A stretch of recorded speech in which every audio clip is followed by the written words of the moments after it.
Yo, what is going on, everyone? My name is Nick with the Notorious Fantasy, and in today's video, I bring you guys Week 17 quarterback rankings for fantasy football in 2020. Inside this video, we are going to be discussing my top 20 ranked quarterbacks for week number 17 of the 2020 fantasy football season. If at any point inside this video you end up enjoying and you want more content to help win your 2020 fantasy football championship, there will be a live stream Sunday at around 11 a.m. Eastern Standard Time to further get you guys that W this season. And then obviously next year you're going to want to win as well, so please make sure that you're subscribed for all the content that I put out in the off season as well as into the 2021 season. Real quick before we get deep into it as well, I'd give you guys a quick word from my friends and my sponsor over at OverlayDFS.com.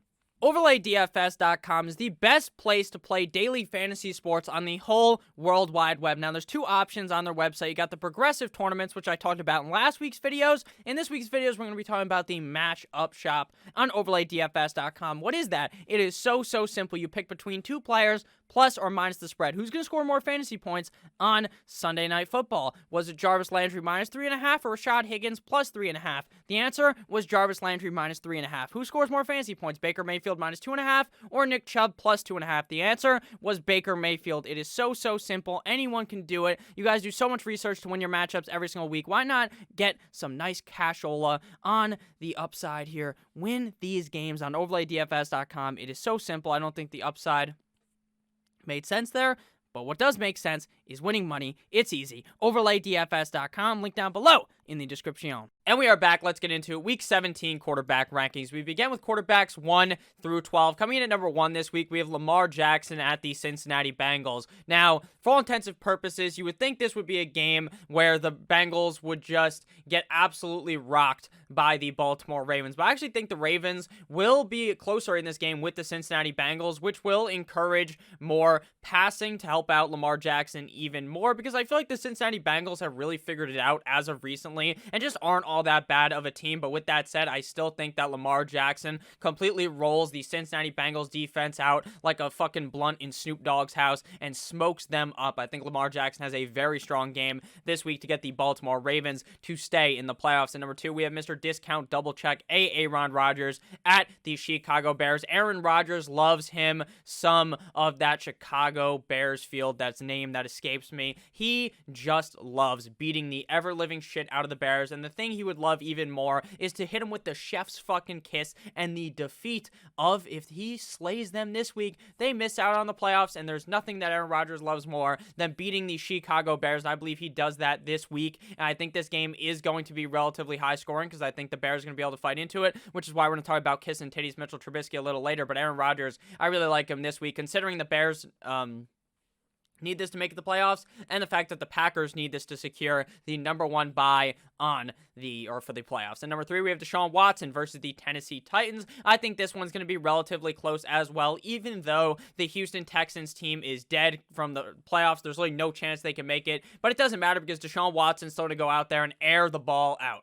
The first time these two teams played a couple of months ago went all the way to overtime just for the Houston Texans to lose to the Tennessee Titans. I do think this game is very close, just like this one, or just like the previous one. I think Deshaun Watson really puts up yet another big game. Even if this team completely sucks cock, at the end of the day, Deshaun Watson still plays very good for fantasy football. Number 4, we have Ryan Tannehill at the Houston Texans. Again, I just talked about this game going to be very high scoring, and Ryan Tannehill should be heavily utilized in this matchup. Number 5, we have Tampa Bay Tom Brady versus the Atlanta Falcons. The first time these two teams played 2 weeks ago, the Atlanta Falcons were up big. They were smacking the shit out of Tampa Bay Tom Brady. And just like in the Super Bowl when Brady played up against the Atlanta Falcons, he ended up coming back and embarrassing Matt Ryan. Tom Brady will do dirty things to the Atlanta Falcons defense, and he's going to kiss them goodnight just like he does to his son at the end of this one. I like Tampa Bay Tom Brady this week at number 5. And number 6, we have Jalen Hurts versus the Washington Football Team. A very important game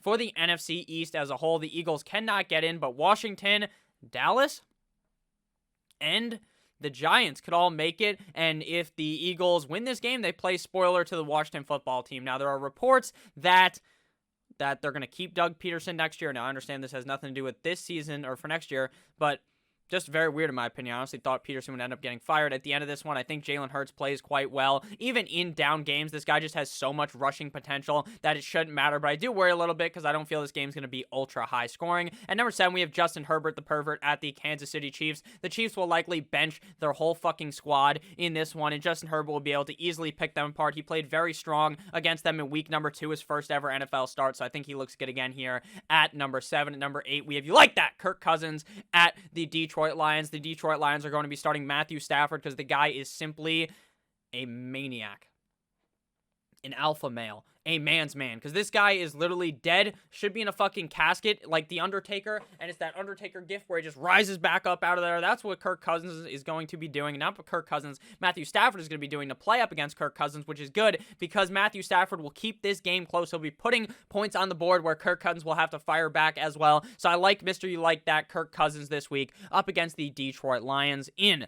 Detroit, especially since they're going to be without Dalvin Cook in this matchup. At number 9, we have Kyler Murray at the Los Angeles Rams. Now, there's definitely worries that Kyler Murray is banged up in this one, and there's definitely worry that he's playing up against a tougher defense. That's why I got him here at number 9, but in a must-win game for the Arizona Cardinals, I think Kyler Murray really steps it up here at QB 9. At number 10, we have Russell Wilson at the San Francisco 49ers. Now, this game could really go either way, in my opinion. The Seattle Seahawks may absolutely roll the San Francisco 49ers, or the 49ers defense puts a fucking flag inside of Russell Wilson's ass like it was the moon landing.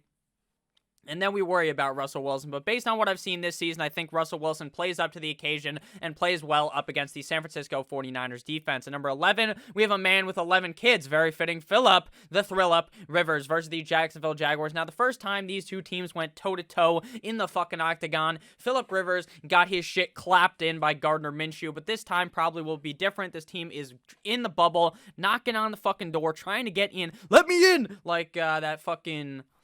What's that show called? The Andre Show, or whatever it's called, where he's just grabbing on the fence, let me in. That's what Phillip Rivers is doing to the Jacksonville Jaguars. A nice verbal meme, or to the playoffs, I should say. He is going to play well in this one and honor his 11 kids, his quarterback 11 on the week. At number 12, we have Mr. Kissin, Titties Trubisky versus the Green Bay Packers. I talked about this earlier with Aaron Rodgers. I think this is going to be a high-scoring game. Both of these teams need the W. I think Mitchell Trubisky looks nice and potentially his last ever year as a Chicago Bear. Now into quarterbacks 13 through 20. Again, if you guys have ended up enjoying thus far, please make sure you hit that subscribe button down below. At number 13, we have Matty Ice Baby. Dun dun dun dun dun dun dun. Now, while this game could end up being close, I do worry about Matt Ryan's point production because it just does not look as good at all with Julio Jones missing. When Julio Jones is healthy, it's just a certified roll every single week. Matt Ryan just plays really, really fucking good. Without Julio, he has these down games. Now, I'm not saying that a guy like Calvin Ridley is not going to do good. I'm not saying that Russell Gage isn't going to do good, but he doesn't have that guy he can rely on to throw the ball to, and the guy catches everything in Julio Jones, so he will make some worse mistakes in this game to shoot him outside of the top 12 at quarterback 13 this week. At number 14, we have Josh Allen versus the Miami Dolphins. Now, I am very worried about Josh Allen this week because I have no idea how the Buffalo Bills are going to be treating this game, and we won't know even when the game starts. Well, that's a lie. We will know when the game's going on, but we will have no idea because Sean McDermott, the head coach of the Buffalo Bills, went out and said, I'm not going to tell you guys if Josh Allen's playing, if Stephon Diggs is playing, if this, that, and the other thing. So your best thing about Josh Allen to do right now is to just run the fuck away from him like you're Usain Bolt running a goddamn 40-yard dash.